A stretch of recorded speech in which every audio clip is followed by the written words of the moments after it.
August 19th, 1942 was supposed to be a great victory for the Allies. However, 4,385 men would never return from the beaches that day.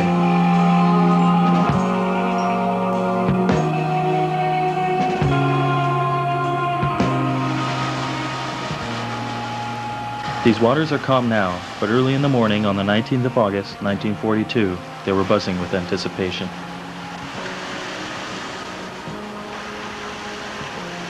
Operation Jubilee was a dress rehearsal for D-Day, in which the Allies would test their ability to capture a French port on the English Channel. Their target, Dieppe, was a formidable obstacle that would require perfect coordination between the land, sea, and air forces to be successful. Under cover of darkness, the men, mostly Canadian, would land on 5 separate beaches in an attack that relied far too heavily on timing and surprise. The main beaches were to be engaged after both flanking coastal batteries to the east and west of Dieppe were silenced. The attack covered a 10-mile stretch of ground, and so in many ways you're looking at a series of almost independent operations, each of which were closely timed, so that the success of the main beach would largely depend on the abilities of the flanking attacks. So the problem then for the Dieppe beaches really was a problem of if the flanks were not fully secured, then the element of surprise would be lost, and those positions then would make the rest of the operation in considerable danger. On the eastern flank of Dieppe, the attack points were codenamed Yellow and Blue Beach.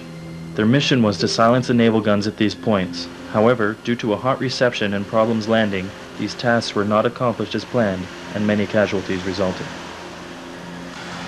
The western flank, however, fared much better as the operations at Orange Beach went like clockwork, and the guns were silenced.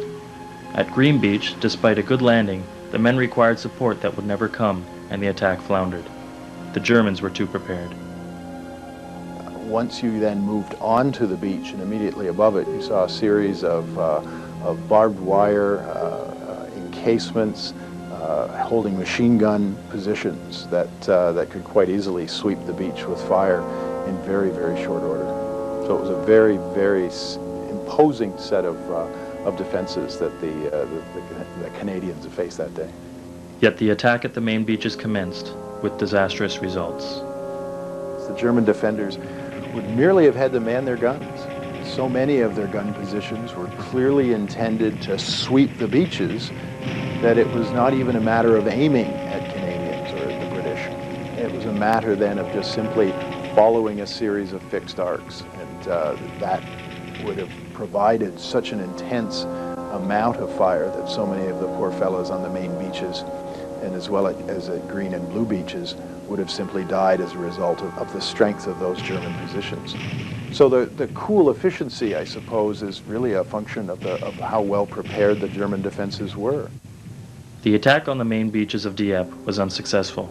Despite valiant attempts to accomplish their objectives, the choice was made to commence evacuation due to high casualties and lack of sufficient results. It would have been ideal, obviously, to try to get the evacuation moving earlier, given the initial difficulties that we had faced. But again, the problems of the tide simply prevented us from trying to force a withdrawal until such time as the landing craft were able to make their way up the beach, until another high tide cycle had started. Of the approximately 6,000 men that set out for Dieppe that day, 4,385 were either dead, wounded, or missing by the end of the raid. 2 years later, these lessons would be used to aid in the D-Day invasions on June 6, 1944, where the Allies would undergo the most successful amphibious operation in military history. The sacrifice at Dieppe did in fact were applied to the landings on 6 June 44, and that we in fact saved lives as a result of that.